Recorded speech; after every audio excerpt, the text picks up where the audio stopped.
It's just a, I mean, it's a 1960s bike with modern technology. That's really what this Yeah. is.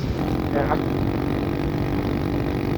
Scotty, we need more speed. I'm giving her all she's got, Captain. She can't take any more.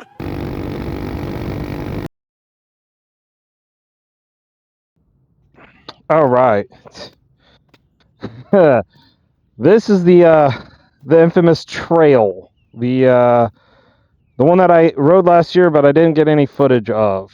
If you watch my video from last year where I talked about the bikes that I rode for the year, this is one of two bikes that I rode last year that I did not have any footage of. And the owner was generous enough to loan it to us to take it down to the track for a race weekend down in Road Atlanta.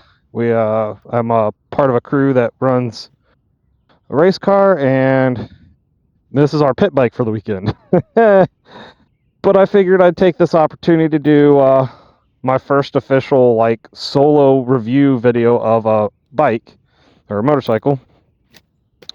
So let's go through this. Obviously, it's not a big bike. It's tiny. It's a 125cc fuel injected, by the way. It's not carbureted. It's fuel injected. 125cc. This thing I think does maybe 55. The cool thing about the trails is you actually have a Kickstarter. Make sure the key's on. You can kickstart it. So if the battery's dead, no worries. Now the box and the bag and the exhaust are aftermarket, so we'll talk about those in a minute. But let's go through what it comes with standard. Obviously, we got the Kickstarter. We got a actual luggage rack, which is really nice and really useful. The handlebar mounted mirrors are standard, but I don't know if these are the OEMs or not. I think they are. I'm pretty sure they are. It's got USB and USB-C, right? Yeah, USB-C charging ports, 3.0, so these support fast charging. So if you have devices or whatever, you can plug it right in. He has this quad lock mount that I have my phone attached to. On here, that's not standard. That was that on. Let's see. Oh yeah, one of my favorite features of this bike that's standard is a center stand. Oh, I got to do chain maintenance. Well, okay, cool. You don't need a stand. It's got one built in. So it's pretty cool. Extremely useful. It's got dual shocks on the rear, one on each side, which seems like a little bit of overkill for something this small, but as this name suggests, the trail, you can see he's got off-road stickers because he has taken this on an actual trail and rid it around. The super skinny tires give you good maneuverability. With it being so small, it's really easy to flick around. So the design of it's really weird. I mean, you got a snorkel for the airbox. Honda was like, yeah, this is a off-road vehicle. I mean, this is like a 20, I think he said 2023, 2020. Trying to remember, it might have been a 2024. I know he bought it new. No, it wouldn't have been 24. I think it's 23. He's had it long enough. Oh, there's the VIN. Yep, 2023. So it's a new bike with a bunch of classic old features. Really useful tank bag. So he's got this cargo box on the back, and this thing is big enough to fit a helmet.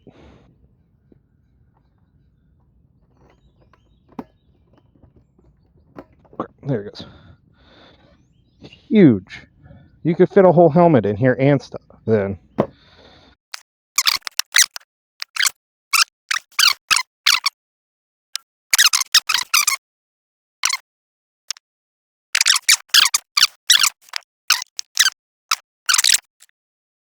So now that I figured this out, right? We press the button, this opens up. This closes. Once it's all the way down like this, push in. And you gotta have the key in. See, I think that's what I was doing wrong, because I did this, because you can't have the key out this way. So I did that, and it wouldn't let me latch it. So, anyways, all right. So, problem solved.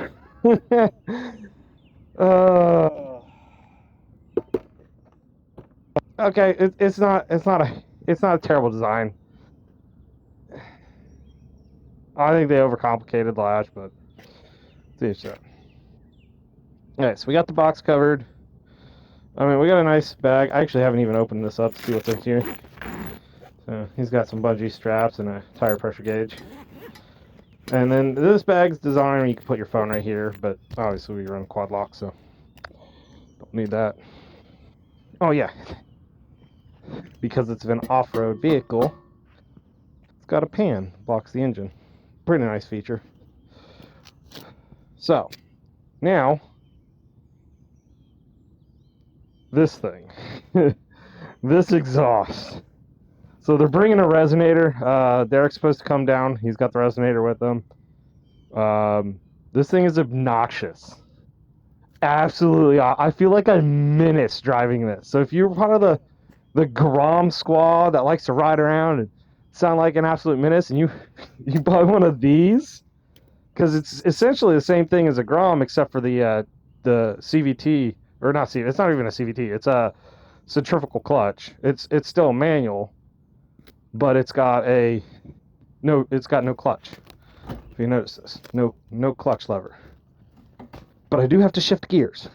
If you ever ride a bike with quick shifter, it's very similar to just riding a quick shifter. However, the shifting tree is different than most bikes, because most bikes, you're in, like, neutral is in between 1 and then 2. All the way down is in neutral. I'm getting a little distracted, but everything's like fogging up. It's so wet out here. It rained this morning. So we're in neutral. I go down, still in neutral. 1 up, first gear. 2, 3, 4, and then that's it. Okay, so we're in neutral. So there's that. The center stand, I don't think has a safety switch. I know the kickstand will has a first gear safety switch. So let's try this. So start it. Let you hear the exhaust real quick. This thing is a menace.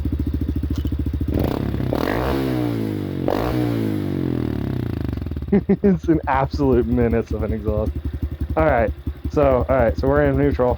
First gear with the center stand. So, oh, no, kickstand's up. So there is nothing for the center stand. So there's the security. So, I mean, it's a pretty fun bike to ride around in. There's a key slot here, and I don't know what that goes to. Interesting. But I had fun earlier last night when I was riding it around. I was getting as close to the center. Oh, there's a freaking tunnel!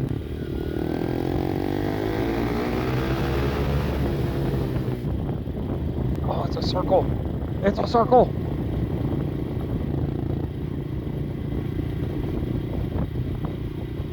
We're gonna do motorcycle things.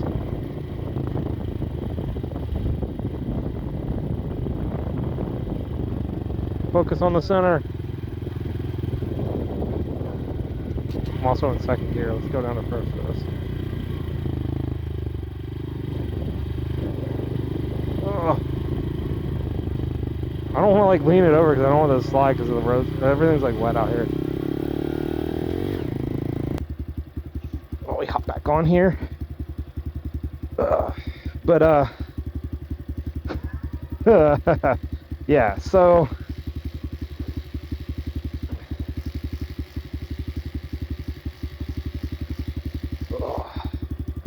Dude, these mirrors are fogging up.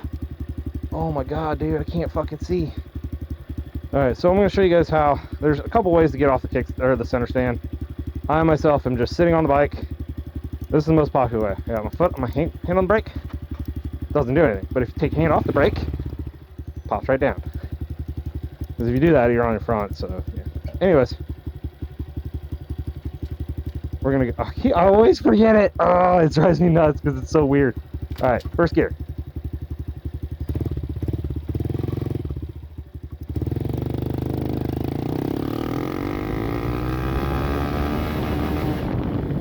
So you can do like 25 in first pretty easily. I had to be careful because technically there's a speed limit out here. I had to make sure I was recording. Technically there's a speed limit out here. I don't want to do too much leaning because it did rain. But, I mean, this looks pretty rough. So we're gonna... I wish it was drier. Whee! And accelerating in second gear, not too bad. We are in third, baby. Fourth. Because of how obnoxious this thing is, I'm trying to keep the gearing like high, so but I don't want to lug the engine too much too. So actually, I think I went the wrong way there, but oh well. But oh my god, the suspension on this thing is stiff. I'm gonna hit. Oh, even standing up, I was like, I felt that.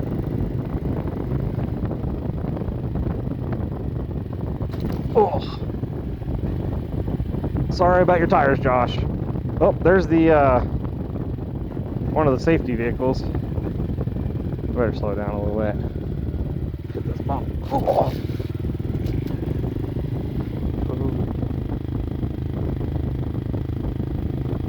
But we're gonna go downhill and then uphill. Why are you like over the line, dude?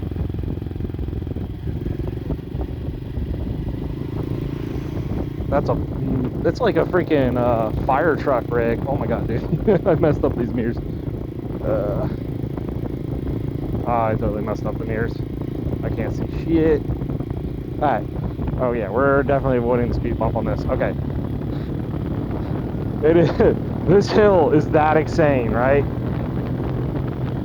No throttle. That's no throttle. That is all gravity pulling me down this hill. That's how steep this oh my god, steep this hill is.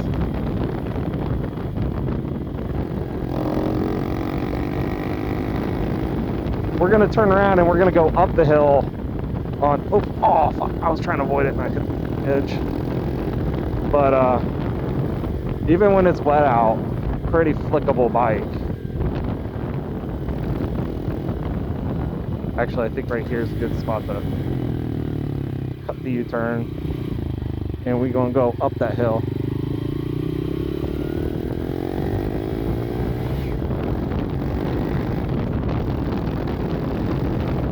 You have to drastically let off the throttle when you shift. So we're gonna go into second, avoid the speed bump. Yeah. Scotty, we need more speed. I'm giving her all she's got, Captain. She can't take any more.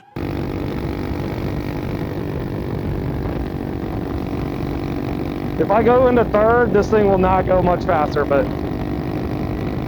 it's got power to climb on this pretty severe of a hill. Oh, that was.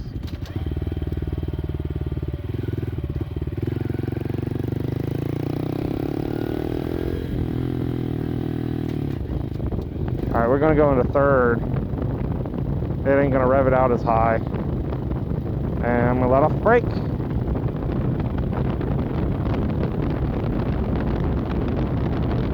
Holy crap.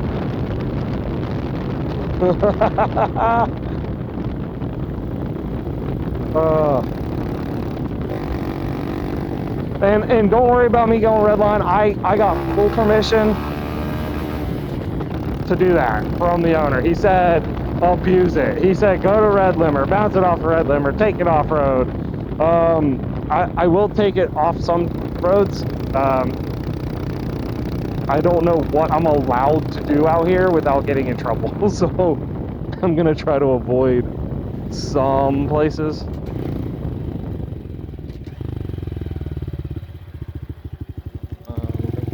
This way, 'cause that's a dead end.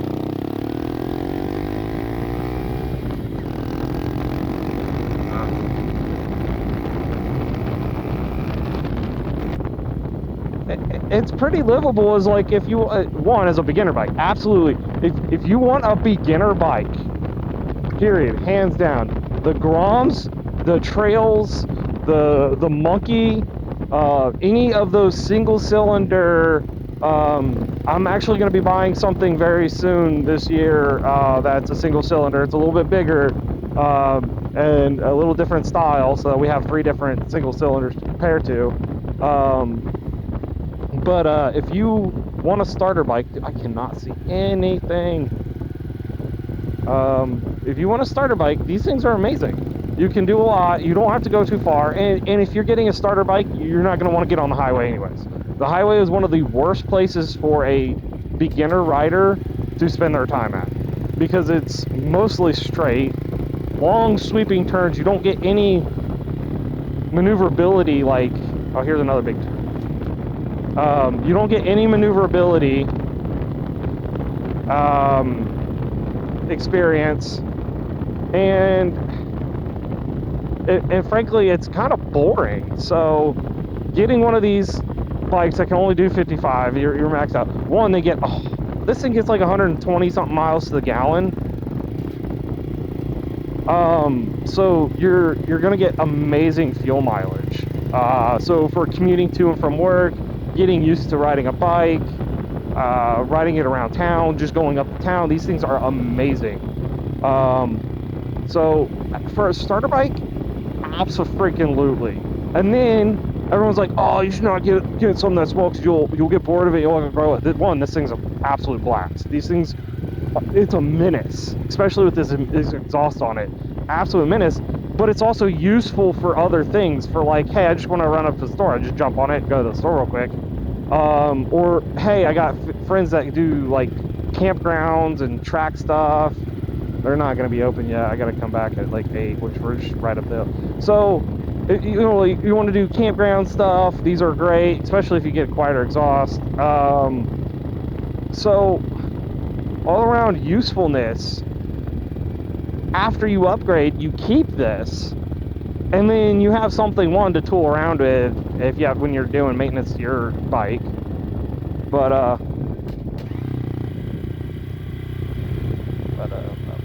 they're not back yet. Nobody's here yet. All right.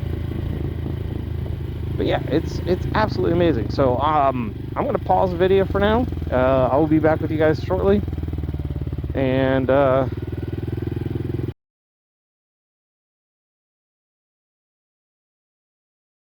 Several days later.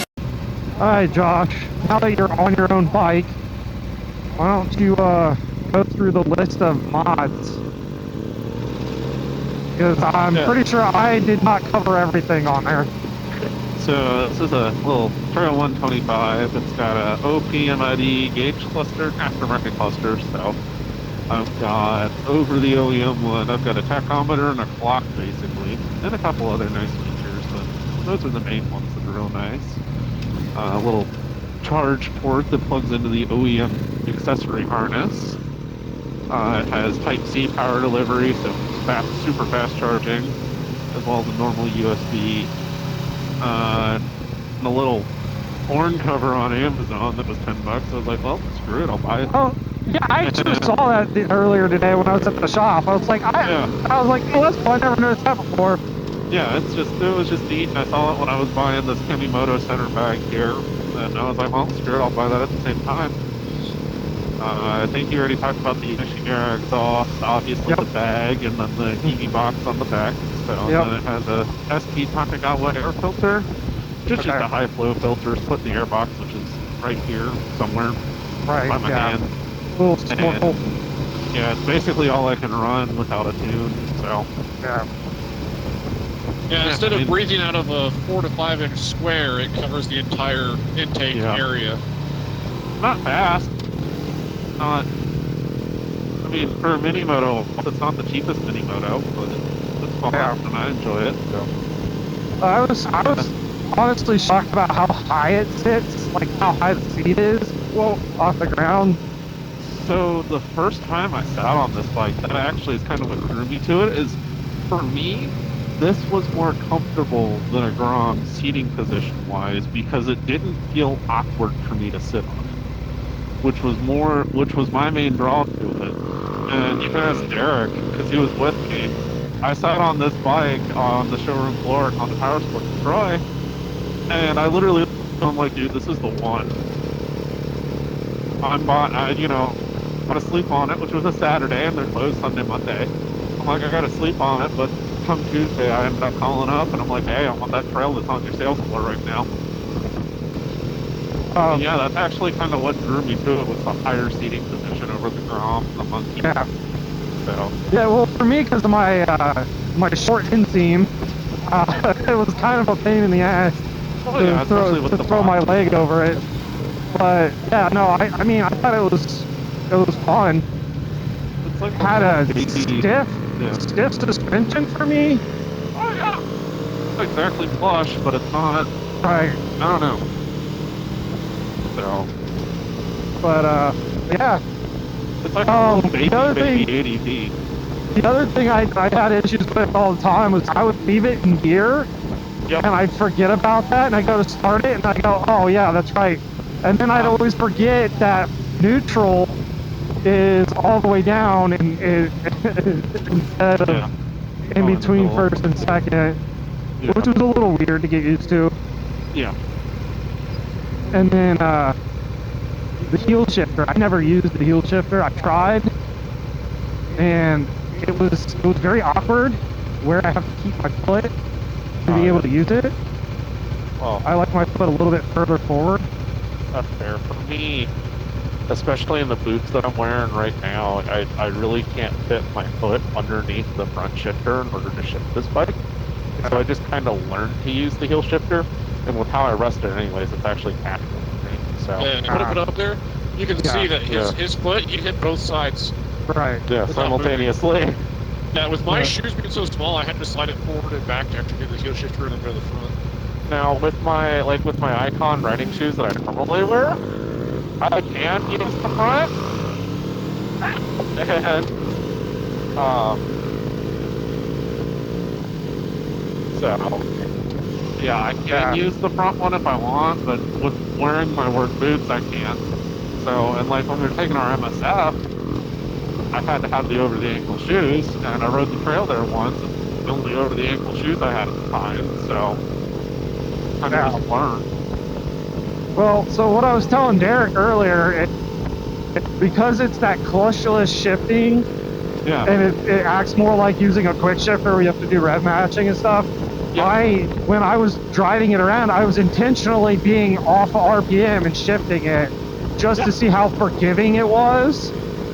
And it's literally just like a hard shift is what it feels like. And I'm like, this thing, it would be absolutely perfect for somebody that doesn't know how to shift a bike properly to learn how to actually rev match and do stuff. It is really good for people that have no knowledge whatsoever about motorcycling and how to shift. It goes back to the Super Cub and when this trail was made back in the 60s originally, where it was a bike that was meant for non-bike people. Because back then, even Honda still kind of had a little bit of stigma around them, and especially Harley, where you hop on a bike and, oh, you're a bad biker, man. No, the Super Cub and the trail were designed to be friendly and inviting. Yeah. Which is part of the reason for the for your semi-automatic transmission and stuff like that. But yeah, I will say I got on Derek's Fireblade. I was using the quick shifter, which very nice quick shifter. Yeah. And just accidentally attempted to rev match it a few times because I forgot that it had an auto blipper. I was just treating it like it was the trail. in that sense. But yeah, I mean, and honestly, after you rode this, you probably can understand why I really like that Scrambler 1200 that Triumph has that we Yeah. both rode at the demo day. Like, Oh, yeah. it felt Oh, like yeah. a big version of this bike. So Yeah. yeah. Oh, and the 21 and 22s were an older. They were the second gen Grom engine. The 23. So that was the JA55 for the chassis. This one's the JA65. They did a silent update to the 23 to bring it up to the third gen Grom engine, but with, you know, the 4-speed semi-auto that it's known for. And you Right. can also find, you know, the DAX and the Super Cub and stuff like that. But Because talk about like resale value for the these- trail. So these like haven't- you paid how much for it, and then how I gotta figure out how much they're going for. So out the door, so my MSRP was $4,000 flat. Out the door, it was close to like 46, 47, somewhere around there. Okay. I think. I honestly really don't remember. But resale value, it depends on region a lot. I've seen mint ones go, they're asking, I should say, I don't know how much they're selling for. They're asking at retail minus like $150. This one modded, I'd probably list it for 4 and then take like 30, honestly, Yeah. with all the parts on it. I mean, so very similar to the Grom. Yeah, no, they all Yeah, the so Honda they hold their- seem to hold yeah. their resale value really, Yeah. really well. You know, you can find deals on trails because I have. It's just people that are, you know, trying to get rid of them. Right.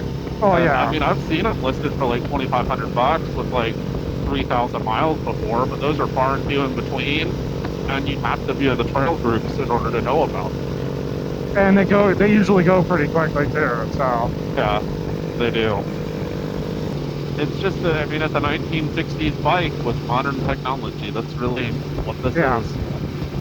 Kind of Well, like the after- reason why Derek really likes the 765 speed trip or street triple is it feels like a big drum, which it really does.